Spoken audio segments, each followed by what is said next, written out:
Greetings, community, and welcome to NCBD Comics and another edition of Kevin's most anticipated reads tomorrow for New Comic Book Day, 12/4/2024. And here we are once again. Here we are once more. And I appreciate everyone being here. And those which decide to, cruise on the rewind, I greatly appreciate you. I appreciate you dropping on by, checking out what I desire, what I like to read, the things that I'm most anticipated for the next day, and if nothing else, to hang out with me and see what I enjoy. And hopefully you'll do the same by tell me what you're going to end up picking up tomorrow. Tell me what you end up picking up maybe throughout the whole month. I greatly appreciate and interacting with you. But moreover, those in which that decide to cruise on the live, I want to acknowledge those right now. Las Cruces, as always, I appreciate you, brother, and I hope you're doing well. Hope you had a good holiday so far, and I hope you have a nice end of the year. And DJ, dude, you almost beat out Las Cruces. I appreciate you being here, and I got a small list, so it shouldn't be too big. Most enjoyable and some pretty good reads. And Christina, as always, I also appreciate not only you being here, but giving me the support and what's that you do. And yes, we are 3 away. Not 3 away from almost hitting 300. That's pretty cool. I appreciate you and everyone. Thank you very much. And let's get into this reads. These reads are not going to be too many. Again, finally we're ramping down a little bit. I think I'm finally mellowing out all these. It's kind of like I'm going through a little bit of a sifter. I'm finally sifting out that much that I really desire and that much that I just going to have to start living without. So let's start out over at the Mad Cave. And yes, I end up reading 3 Dick Tracy books in a row, 3, 4, 5, the night before last. I thoroughly enjoy them. It was something that I was, again, trying to go ahead and shut off my pull list, but I just can't do it. So Dick Tracy's coming out, issue number 6, to you and me tomorrow on 12/4/2024 out of Mad Cave. This is a series that I can understand why, if they were this graphic and this gnarly and this heavy as far as the content back in the 40s and 50s, because if there were 7, 8, 9, 10-year-old kids reading this stuff, this is kind of heavy. Yes, there's some content in which that is a little more suitable for those in which that are of the older teen and up to the adult level, because Dick Tracy is definitely not for kids. This is definitely a detective story told in a little more modernized, but definitely retaining a lot of the grit, grime, death of the original story. So I really can't put the series down. I really am thoroughly enjoying it. And being that I just I'm going to try to speak a little correctly, read 3 issues. I'm definitely not going to stop now that, yes, it was very, in a continuative sense, very easily enjoyable reading. And it not only made coherent sense, but the storylines are getting very thick as far as the individuals that are involved, the interweavings of these individuals and what they're doing as far as in the storylines and how they're working the multiple sides of the law. It is thoroughly enjoyable, both if you're reading it for the nostalgia's sake or if you're just jumping on as a new reader. Mad Cave's Dick Tracy, issue number 6, coming out tomorrow on 12/4/2024. For me, is one of those must reads. But moving out from Mad Cave, let's talk over at the IDW side, because they're going to give us The Exorcism at 600 pen, issue number 2. If this is something that's been new to you, or you probably haven't heard, or issue number 1 may have escaped you, it's the story of the president essentially being stalked, and in some regards, by a poltergeist. This is pretty interesting storytelling. And issue number 1 was actually 2 issues just kind of lopped together as a 1-issue max, launch, because the company, IDW, requested 4 issues. So Hannah Rosemay, which is the writer of the series, just took the first 2 books and slammed them together. And that's what we're getting. First 2 issues, which was issue number 1, actually, was a lot of setup, a lot of dialogue, a lot of understanding all the players that were going to be involved in the story. As we got to the end, we start to see some things starting to transpire. That is where the gravity of the poltergeist start coming in. Also, we have players that are also children at play. They do have a husband. You have multiple individuals that are going to be affected by what transpires, but overall, really, the nation is going to be probably the one that has to suffer from this overall luminous specter. But IDW's The Exorcism at 1600 pen, issue number 2, comes out to you and me tomorrow on 12/4/2024. Let's move on from that and talk about Teenage Mutant Ninja Turtles Nightcrawler, Watcher, Crawler. I think I need to go fishing. Night Watcher issue 4. I ended up reading the first 2 issues, and both of them blew my mind because I didn't expect in issue number 1 who the identity was, and after issue number 2 on understanding how the armor works, that it's actually a living aspect or almost like tissue form. This living armor has an entity of and veracity, but just to do the right thing. So there's a lot at play, especially when we got to issue number 3. And now that we're getting to issue number 4, we're understanding that there's some inner fights that have to be done, along with the exterior fights that must be done for the sake of the city. I'm really enjoying this offshoot of the TMNT. This is, plus now there's no spoilers. Jenica is one of my favorite characters. So primary 4 are great. I just love this edition. It doesn't insult to me the storyline, and I really like how she is able to portray herself as an own individual, as her own individual, but yet someone is still tied into the group. I thoroughly enjoy that, and I'm thoroughly enjoying the series. So I just totally looking forward to jumping into issue number 4 coming out tomorrow. Let's move out from IDW and talk about the single issue coming out from Image that I've been dying to get, which is What is the Furthest Place from Here, issue 20. Somehow this escaped me on my normal pull list, and I read issue 19. I thought it was supposed to end at 18. Now that we're going on, the only reason why I continue to pick this thing up is it's one of those series that every time I pick up a new issue, I have no idea what I'm going to get. Seriously, I understand what's going on. It's just that, and there is a continuity to the story. But the exploration of this world, this post-apocalyptic place, is so vast that, again, it's understandable why they went past 18 to go ahead and tell a tale that essentially can go on forever. This is a story that initially started out as the understanding that everyone kind of has their own gods. And the story that we started off with the group was music. They treasured music, but had no idea that it actually, these vinyls, these albums did that. They played music. They just took it as a token of understanding and love. And that came as a representation of how they're going to conduct their little mini corner of their own little civilization. As they are getting older and they have to succeed from the group or have a better understanding of the world around them because of their age, you start having a vast understanding of what this world is and how it is. And between the trope stuff, between the satire stuff, between everything that is mixed in the series, I think this is a seriously underappreciated, under the radar story that I know I'm enjoying, but I think a lot of people are missing out. So again, What's the Furthest Place from Here, coming out from Image Comics, issue number 20, is coming out not only for me, but to you too on 12/4/2024. Let's move out from Image and talk about Dark Horse, because they're going to give us Nightclub issue number 4.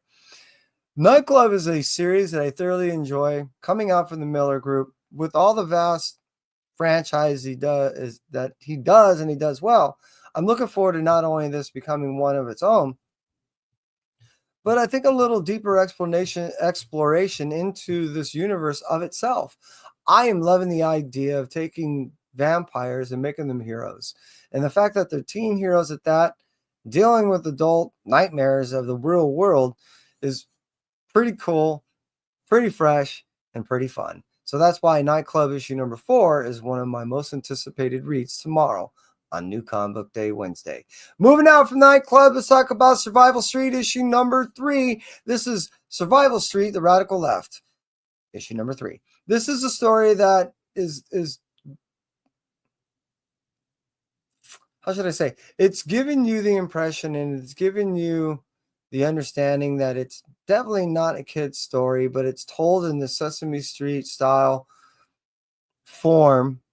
They go ahead and give you I guess, a shock attack and a shock value when you start reading the context in which that the story is. I love the first series, and the second series is just as good, if not somewhat even better, because it deals with more content that are definitely more relative to today's world that we definitely are presently living in. So, Survival Street, The Radical Left, issue number 3.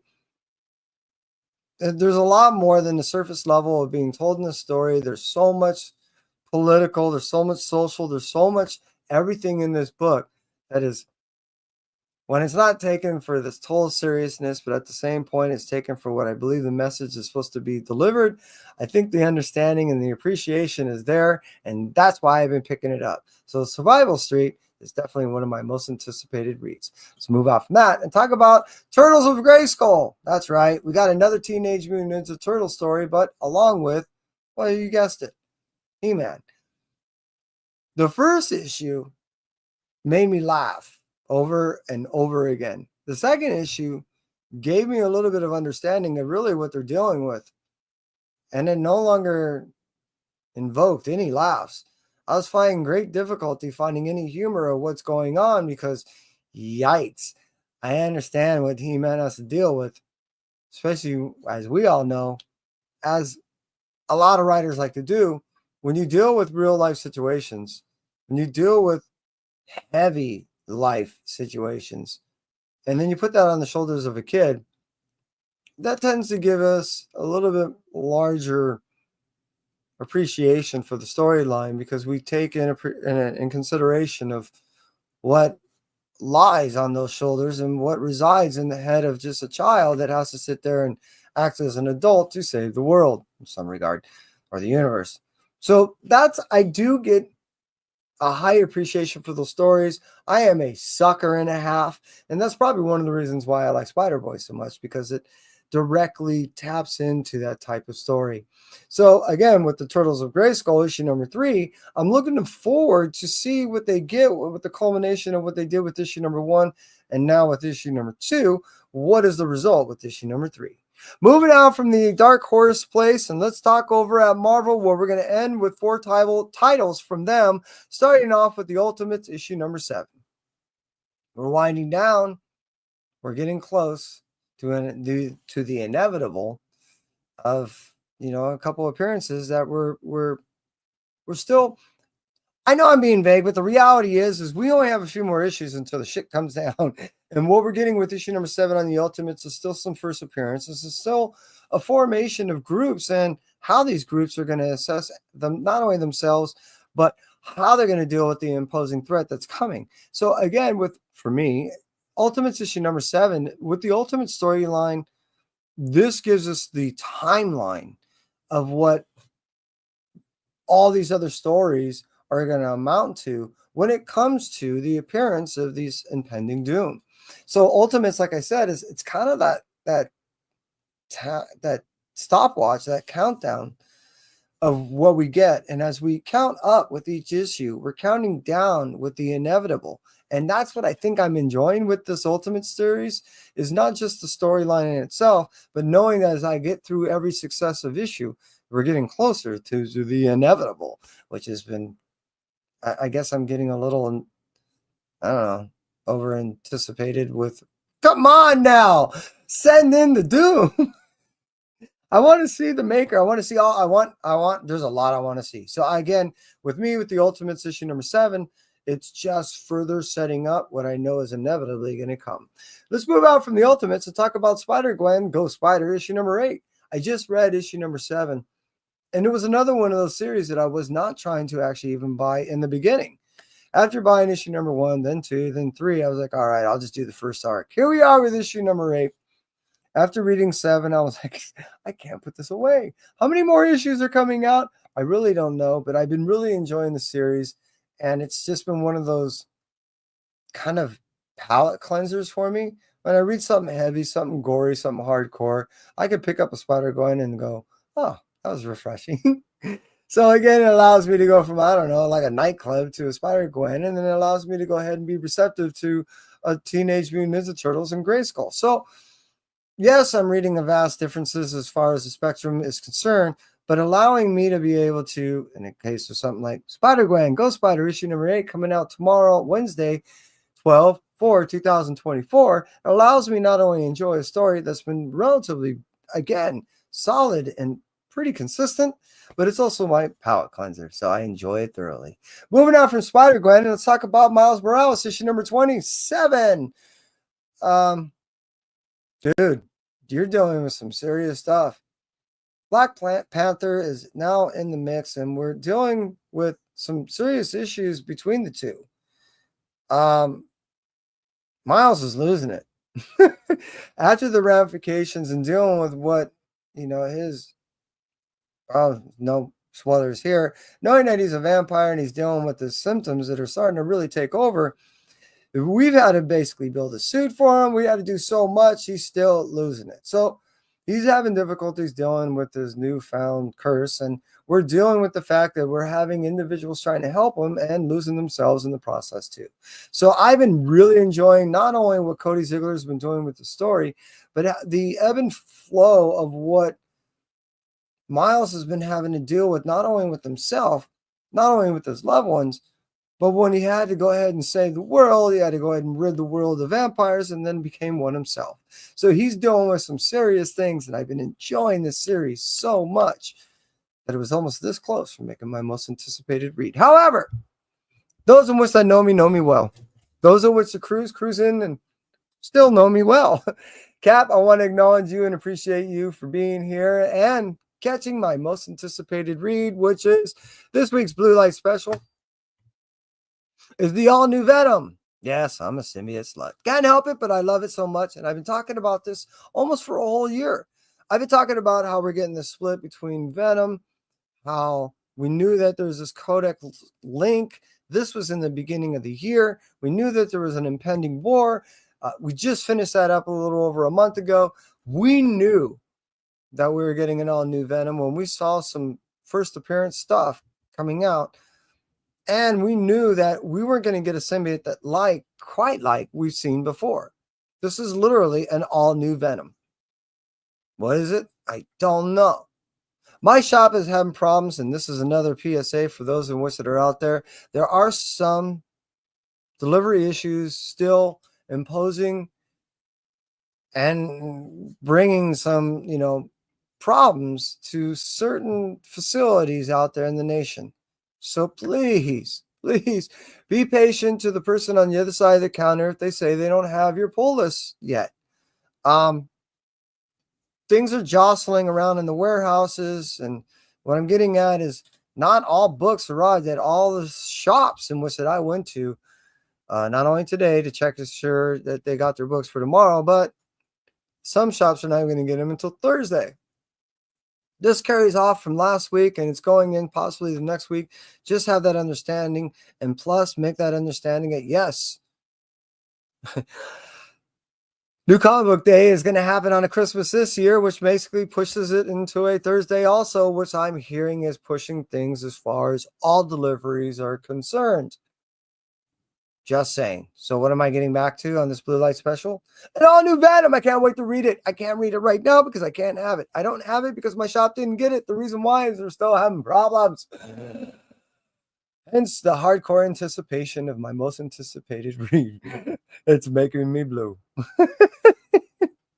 And for those of which that decided to cruise on in here on the live, thank you so much. I appreciate you. And you. Yes, Last Cruise is definitely you. DJ, most definitely you. And anyone and everyone that cruises in here on the Rewind, thank you so much. I truly appreciate you. I hope you have a wonderful week. I hope you get your books. And that's it for me. And you stay well.